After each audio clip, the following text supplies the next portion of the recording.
नमस्कार, मी प्राध्यापक मिलिंद गायकवाड. यश अकॅडमीमध्ये आपलं मनपूर्वक स्वागत. राज्यातील 10वीची परीक्षा दिलेल्या सर्व विद्यार्थ्यांच्यासाठी, मग महाराष्ट्र स्टेट बोर्ड असेल, आउटसाइड महाराष्ट्र असेल किंवा आउटसाइड इंडिया असणारा आहे, कोणतंही बोर्ड असेल, या सर्व विद्यार्थ्यांच्यासाठी हा व्हिडिओ खूप महत्त्वाचा असणार आहे. त्याचं कारणही तसं आहे, कारण गेल्या वर्षी 11वी ऑनलाईन प्रवेश प्रक्रियामध्ये ज्या काही अडचणी आल्या त्या यावर्षी येऊ नयेत यासाठी शिक्षण विभागानं कंबर कसलेली आपल्याला पाहायला मिळते.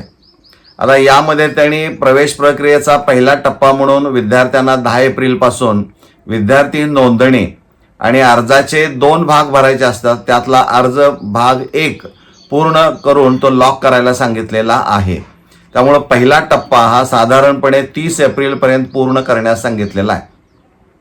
गेल्या वर्षी ऑनलाईन पद्धतीनं प्रवेश प्रक्रिया ज्यावेळी सुरू झाली त्यावेळेस या वेबसाईटकडं म्हणजे MahaFYJCAdmissions.in हे जे काही वेब पोर्टल असणार आहे याकडं 9551 उच्च माध्यमिक विद्यालय किंवा कनिष्ठ महाविद्यालयांनी नोंदणी केलेली आपल्याला पाहायला मिळते. आता हे जे 9551 उच्च माध्यमिक किंवा कनिष्ठ महाविद्यालय असणारे आहेत, या सगळ्यांची आर्ट्स, कॉमर्स, सायन्सची कॅपॅसिटी जी असणारी आहे, म्हणजे टोटल इनटेक आपण म्हणूया, किती विद्यार्थी ते सामावून घेऊ शकतात, तर गेल्या वर्षी तो आकडा होता 21 लाखापेक्षा जास्त. आणि यावर्षी साधारणपणे आज अखेरपर्यंत 9551च उच्च माध्यमिक विद्यालय किंवा कनिष्ठ महाविद्यालयांची नोंदणी दिसते. कदाचित या आठवड्यामध्ये 16 किंवा 15 एप्रिल नंतर हा आकडा बदलण्याची शक्यता आहे किंवा वाढण्याची शक्यता आहे असं आपण म्हणूया. यावर्षी इयत्ता 10वीला फेब्रुवारी-मार्च 2026 मध्ये जी काही परीक्षा झालेली आहे त्या परीक्षेला 16,15,000 पेक्षा जास्त विद्यार्थी बसलेले दिसत आहेत. म्हणजे एकीकडं 21 लाखापेक्षा जास्त टोटल इनटेक आहे, तर परीक्षेला बसलेले विद्यार्थ्यांची संख्या असणार आहे 16,15,000. हे बसलेल्या विद्यार्थी संख्या, यातून आता निकाल लागल्यानंतर आणखीन किती रिझल्ट कसा येतोय त्यावर असणार आहे. म्हणजे याचा अर्थ जो विद्यार्थी 10वीची परीक्षा पास होतोय आणि त्याची इच्छा इयत्ता 11वी विज्ञान, कला आणि वाणिज्य शाखेकडे प्रवेश घ्यायची आहे, अशा प्रत्येक विद्यार्थ्याला इयत्ता 11वी मध्ये प्रवेश मिळणार. म्हणजे या आकडेवारीवरून तो स्पष्ट होत आहे. आता खरी अडचण आत्ता विद्यार्थ्यांची काय आहे हे तुम्हाला सांगतो. म्हणजे हा जो व्हिडिओ असणार आहे तो काढण्याच्या पाठीमागचं प्रमुख कारण तुम्हाला सांगतो की 10 एप्रिल 2026 पासून प्रत्यक्ष स्टुडंट रजिस्ट्रेशन म्हणजे विद्यार्थी नोंदणी करणं, लॉग इन ID मिळवणं, स्वतः पासवर्ड करणं आणि मग लॉग इन मध्ये जाऊन अर्ज भाग 1 पूर्ण भरणं आणि लॉक करणं, ह्या प्रक्रिया 10 एप्रिल पासून सुरू झालेल्या आहेत. साधारणपणे 10 एप्रिल, 11 एप्रिल, 12, 13, 14 या 5 दिवसामध्ये विद्यार्थी संख्या जी रजिस्टर्ड केलेली असणार आहे ती 97,000 इतकीच आहे. म्हणजे याचा अर्थ असा आहे की रजिस्ट्रेशन करणाऱ्या विद्यार्थ्यांची संख्या किंवा त्याचा जो वेग असणार आहे तो खूप कमी दिसतोय. म्हणजे साधारणपणे परीक्षेला बसलेली विद्यार्थी संख्या आपण 16 लाख धरली तर त्यातून कमी होणारी संख्या जास्तीत जास्त 15 लाख असेल. किंबहुना बसलेल्या सगळ्या विद्यार्थ्यांनी रजिस्ट्रेशन करायचं म्हणलं 30 तारखेपर्यंत तर ते शक्य होणार नाही. जर 5 दिवसामध्ये 97,000 विद्यार्थ्यांनी नोंदणी केली असेल आणि हाच वेग जर राहिला तर शेवटच्या कालावधीमध्ये मात्र प्रचंड त्या सर्व्हरवर लोड येईल आणि काय होऊ शकेल, नोंदणी होईल का नाही, मग त्यासाठी पुन्हा शासनाला वाढीव कालावधी द्यावा लागेल की काय, मग पुन्हा एकदा आणखीन ती प्रक्रिया पुढे लांबण्याची शक्यता नाकारता येत नाही. आणि म्हणून मेच्या पहिल्या आठवड्यामध्ये कदाचित 10वीचा निकाल लागणार असं साधारणपणे बोर्डाला माहीत असल्यामुळं त्यांनी ही प्रक्रिया लवकर सुरू केलेली आहे. त्यामुळं विद्यार्थी मित्र आणि जागरूक पालक यांना एकच सांगणं आहे की जर का आपल्याकडं एखादं कागदपत्र कमी असेल तर काळजी करू नका. जेवढी कागदपत्र आहेत त्या कागदपत्राच्या आधारे तुम्ही विद्यार्थी नोंदणी आणि अर्जाचा भाग 1 पूर्ण करून तो लॉक करा. लॉक करा याचा अर्थ त्याशिवाय ती सिस्टीम ऍक्सेप्टच करत नाही, हे लक्षात घ्या. आता इथं बऱ्याच वेळा असं जाणवतंय की कागदपत्र कमी आहेत म्हणून आम्ही रजिस्ट्रेशनच करायचं नाही का? तर तसं काही करू नका. कागदपत्र जर कमी असतील तर त्यासाठी वेब पोर्टल जर आपण ओपन केलं MahaFYJCAdmissions.in तुमच्या मोबाईलवर, ती वेबसाईट ओपन झाल्यानंतर डाव्या बाजूला निळ्या रंगाच्या पट्टीमध्ये डाव्या बाजूला 3 एकसारख्या लांबीच्या रेषा आहेत, त्याला क्लिक करा. ते क्लिक केल्यानंतर वाचत गेला तर खाली डाउनलोड्स दिसेल, त्या डाउनलोड्सला क्लिक करा. डाउनलोड्सला क्लिक केल्यानंतर पुन्हा एक पेज ओपन होईल, ते वाचत गेला तर तिथं 2 गोष्टी प्रामुख्यानं तुम्हाला करायच्या आहेत.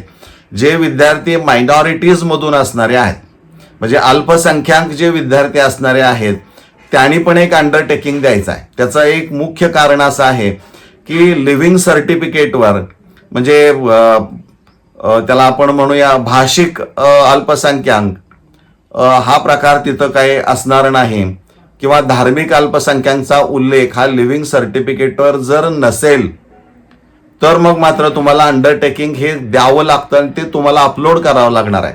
त्यासाठी ते फॉर्मेट हे त्या वेब पोर्टलवर ओपन आहे, ते डाउनलोड करून घ्या. ती पूर्ण माहिती त्यामध्ये भरा आणि सह्या वगैरे करून पुन्हा ते अपलोड करा, ते लक्षात घ्या. आणि हे अल्पसंख्याक विद्यार्थ्यांसाठी झालं. पण असे काही विद्यार्थी आहेत की त्यांची डॉक्युमेंट्स आणखीन कमी आहेत, अपलोड करायची राहिलेली आहेत. यांच्यासाठी सुद्धा students undertaking for document upload म्हणून एक पार्ट आहे, त्याला क्लिक केलं तर ते पेज ओपन होईल. मराठी आणि इंग्रजी या दोन्ही भाषेमध्ये ते फॉर्मेट आहे, ते डाउनलोड करून घ्या. ती पूर्ण माहिती अचूक भरा. म्हणजे तिथं कोणतं डॉक्युमेंट आता तुम्ही देताय आणि प्रवेश प्रक्रियेच्या वेळेस मी कोणतं सादर करेन त्याचं एक हमीपत्र तुम्हाला द्यावं लागणार आहे आणि ते अपलोड करायचं आहे. आता इथं तुम्ही जर एखादी प्रक्रिया दाखला मिळवण्यासाठी, दाखला याचा अर्थ प्रमाणपत्र सर्टिफिकेट मिळवण्यासाठी जर सुरू केली असेल तर त्याचं एक काउंटर फॉईल म्हणून मिळते, म्हणजे एक छोटीशी स्लिप असते ती प्रोसेस पूर्ण चालू केली म्हणून. तर ती अपलोड तुम्हाला करावं लागणार आहे. पण बरोबर अंडरटेकिंग हे देखील तुम्हाला करावं लागणार आहे. त्यामुळं आपण न थांबता, म्हणजे आपल्याकडे कमी डॉक्युमेंट्स आहेत म्हणून रजिस्ट्रेशन आपण नंतर करूया, डॉक्युमेंट मिळाल्यानंतर, त्याची वाट पाहू नका. आहे त्या डॉक्युमेंटच्या आधारे अपलोड करून तुम्ही तुमचा अर्ज हा लॉक करा. आता इथं बऱ्याच वेळा भीती वाटण्याची शक्यता असते की आम्हाला पुन्हा मिळालेली डॉक्युमेंट जी असणारी आहेत ती पुन्हा अपलोड करता येतील का? तर 100% येणार, कारण निकाल लागायचा आहे, म्हणजे मार्कशीट मिळायचं आहे. निकाल लागल्यानंतरच 10वी स्कूल लिव्हिंग सर्टिफिकेट तुम्हाला मिळणार आहे.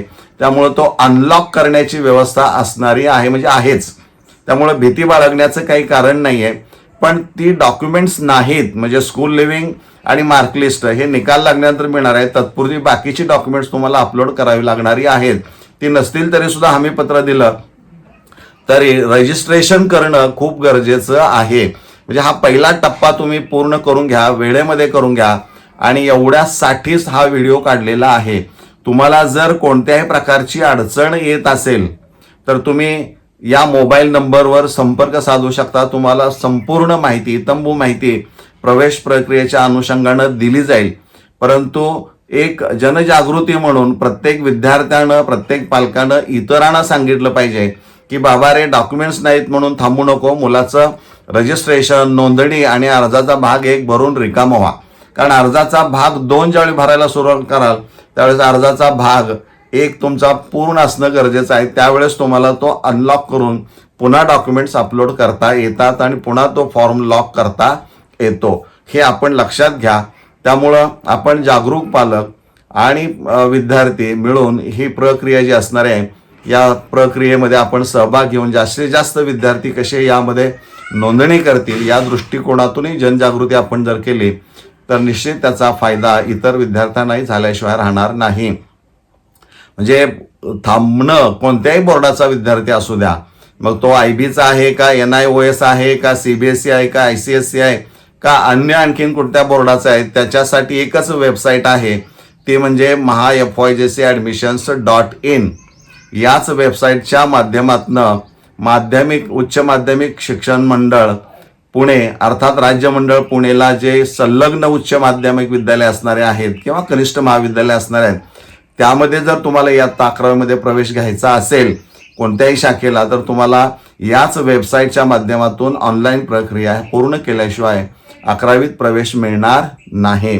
तर मला वाटतंय विद्यार्थी मित्रांनो आणि जागरूक पालक यांनी या गोष्टीकडे जाणीवपूर्वक पाहून ही प्रक्रिया जी चालू आहे त्यामध्ये सहभाग घेऊन नोंदणी लवकरात लवकर पूर्ण करा. मला वाटतं हे आपल्याला निश्चित समजलेलं असणार आहे. आपण इथं थांबूया. धन्यवाद.